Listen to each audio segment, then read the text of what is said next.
Assalamualaikum warahmatullahi wabarakatuh. Saya Devina Farel Katrisandi, kelas 12 MIPA 3, SMA Negeri 3, Kabupaten Tangerang.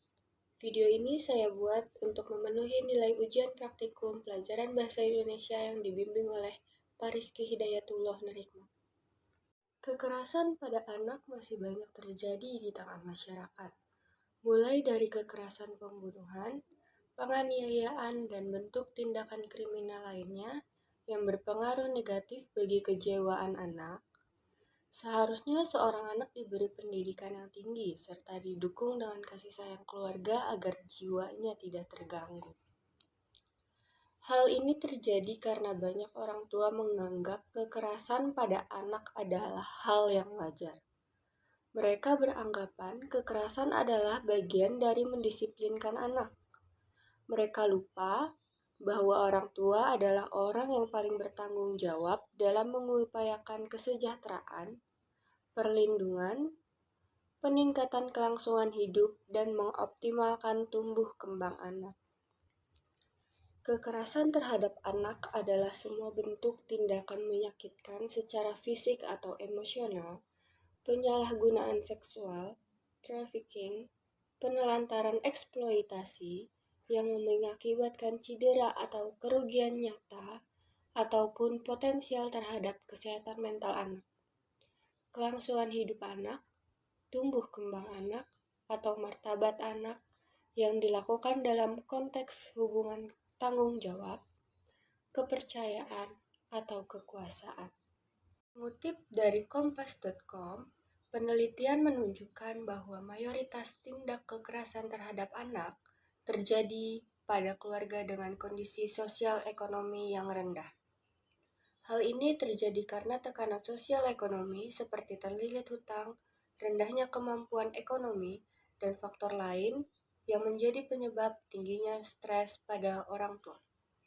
Anak-anak sering menjadi korban ledakan emosi orang tua karena selain anak adalah pihak terdekat, resiko untuk mendapat perlawanan balik dari sang anak pun sangat kecil.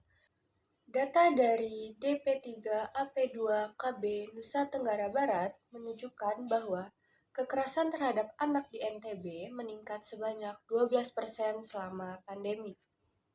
Selain itu, data dari Simfoni PPA dari tanggal 1 Januari 2020 sampai 23 September 2020 menunjukkan bahwa kasus kekerasan terhadap anak di Indonesia sebanyak 5.697 kasus dengan 6.315 korban.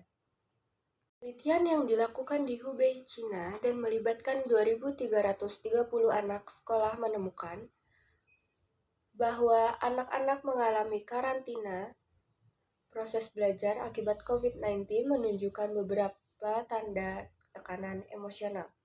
Bahkan, penelitian lanjutan dari observasi tersebut menunjukkan bahwa 22,6% dari anak-anak yang diobservasi mengalami gejala depresi dan 18,9% mengalami kecemasan. Melihat berbagai fenomena yang terjadi terkait dengan dampak pembelajaran daring di masa pandemi pada anak, diperlukan upaya yang strategis dalam menguatkan fungsi dan peran keluarga, khususnya dalam proses pendampingan anak dengan baik di rumah. Pandemi ini belum berakhir, dan dampak yang dirasakan oleh keluarga semakin nyata.